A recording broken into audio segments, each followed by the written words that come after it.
안녕하세요. 제이디드 월드입니다. 저번 주에는 차량이 인도가 될까 말까에 대한 불확실성. 그렇기 때문에 24불에 마무리를 하였습니다. 자, 그렇지만 여기 보이시는 것처럼 차량이 인도가 드디어 시작이 되는 것 같습니다. 이제 더 이상 고양이가 아닙니다. 이제 호랑이로 변신해가지고 세상 밖으로 이제 도전을 하면서 맞서 싸우는 그런 시대가 올 것입니다. 차량 인도가 시작이 됩니다. 이제는 품질입니다. 결국 기술력과 품질이 증명이 된다라면 대량 생산 같은 거는 시간이랑 돈으로 해결이 됩니다. 자, 여기 보시는 것처럼 루시드 측에서는 트위터에 단 한 장의 사진을 올려두고 있습니다. 보시는 것처럼 차량이 막에 씌워져 가지고 안전하게 어딘가로 배달이 되고 있습니다. 그렇다면 우린 여기서 의문점이 생깁니다. 그러면 첫 고객이 과연 누구인가? 그리고 첫 고객 딜리버리가 발생을 하면 뭔가 이벤트적인 모습을 보여줄 것인가? 마케팅 팀들은 어떻게 움직일 것인가? 사실 최근에 리비안이 차량 인도를 시작했는데 뭐 특별한 움직임을 보이지 않고 있습니다. 하지만 이번만큼은 루시드 마케팅 팀들 제대로 일을 해주시기를 바란다라는 것이 어떨까 싶습니다. 자, 어쨌든 차량 출시가 지연이 되고 한 7개월에서 8개월 정도가 지난 것 같은데 어쨌든 차량 딜리버리는 시작이 되었습니다. 루시드 주주분들이 그토록 기다렸던 어쨌든 차량 딜리버리는 시작이 되었고 수많은 안티들이 차량 딜리버리 이번 연도가 아니라 내년으로 미뤄질 거라고 끊임없이 앵무새처럼 말하고 있지만 결국 루시드는 약속을 지켰습니다. 10월달에 차량이 딜리버리가 되는 것입니다. 자, 그렇다고 하더라도 안티들의 공격은 계속되는 것입니다. 여기 보시는 워렌 할아버지 루시드 주주분들은 다 아실 것입니다.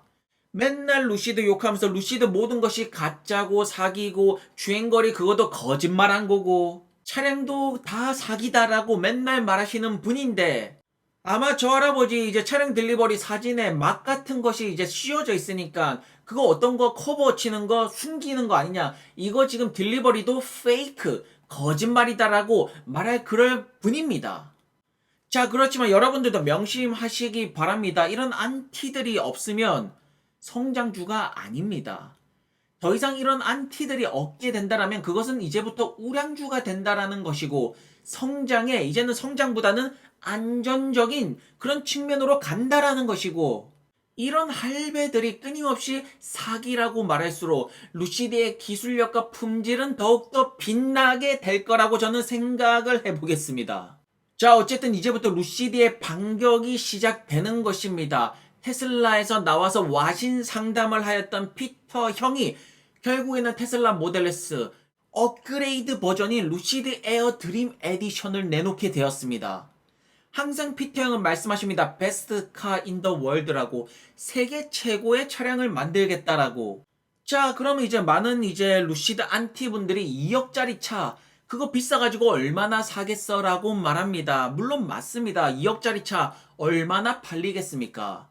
루시드에서는 드림 에디션 제한 판매 그렇게 많이 안 팝니다. 이거는 그냥 상징적으로 우리가 기술력으로 1등이다. 우리가 테슬라보다 전기차 기술력이 앞서고 있다라는 것을 증명하기 위한 차량이 드림 에디션이고 본격적인 것은 내년에 7만 불짜리 드림 에디션이 아니라 퓨어 제품에서 나오는 것입니다.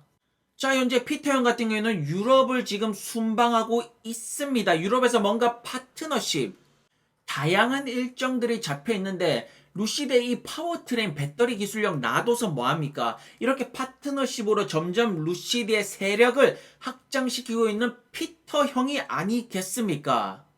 자, 그리고 유럽의 루시드 본사 같은 경우에는 네덜란드에 있습니다. 자, 어쨌든 이번에 피터 형의 유럽 순방은 뭔가 의미심장합니다.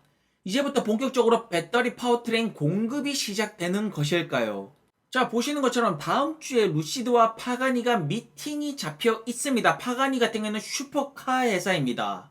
그리고 참고로 사우디에서는 이 두 회사 다 지분을 투자를 하였고 사실 파가니 같은 이런 슈퍼 럭셔리, 울트라 럭셔리 자동차 같은 경우에는 루시드랑 이제 세그먼트가 겹치지 않습니다.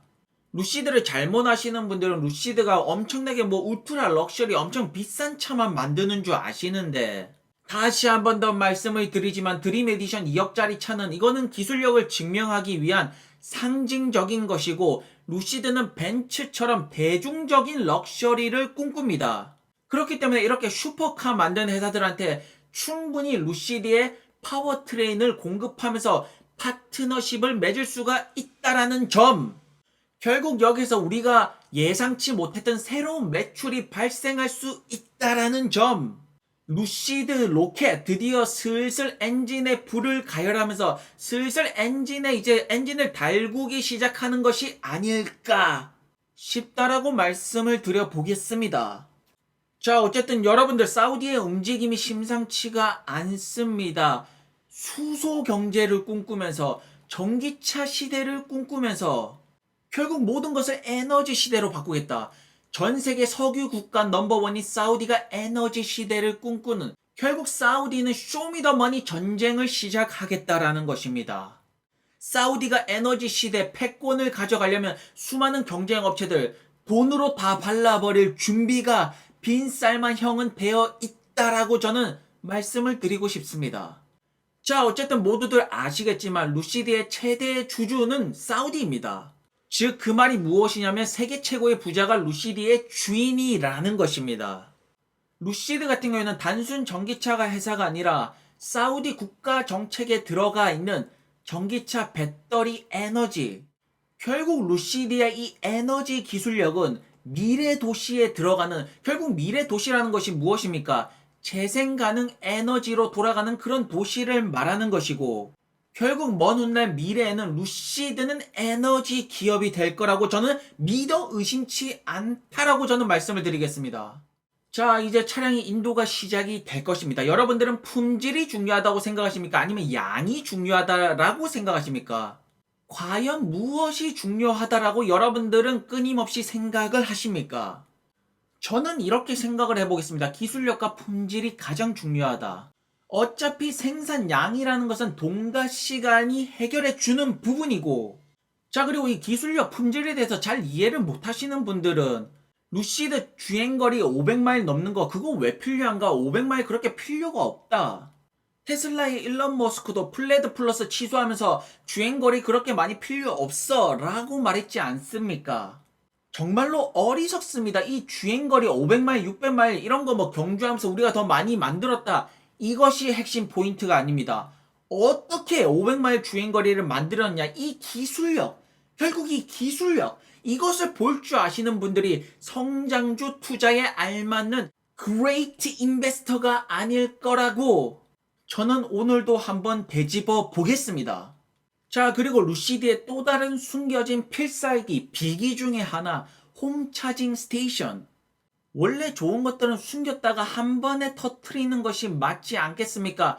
여러분들도 명심하시기 바랍니다. 충전 기술, 가장 빠른 충전 기술, 루시드가 가지고 있다라는 점.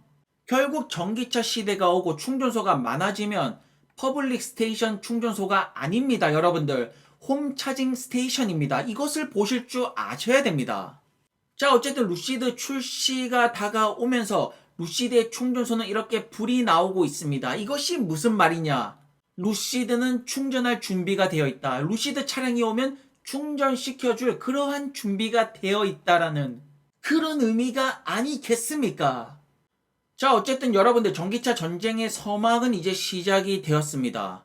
그동안 전기차 탈만한 거 테슬라밖에 없었습니다. 테슬라 외에 다른 전기차 솔직히 말씀드려가지고 탈만하지 않습니다. 그거 전기차라고 말하기도 민망합니다. 자, 그런데 이제 진짜로 찐입니다. 이제 제대로 된 전기차들이 세상에 나오고 있습니다. 결국 루시드는 루시드 에어를 통해서 테슬라 모델 S를 잡고, 그리고 점차 테슬라 모델 3와 Y를 잡기 위한 4만불 전기차도 준비를 해야 됩니다.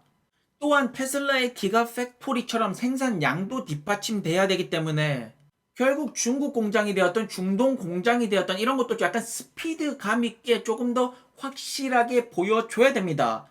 자, 어쨌든 차량 딜리버리는 시작이 되었고 이제부터는 품질이라고 말씀을 드리고 싶습니다. 그리고 갑자기 의문점이 하나 드는 것이 과연 첫 번째 고객은 누구일까?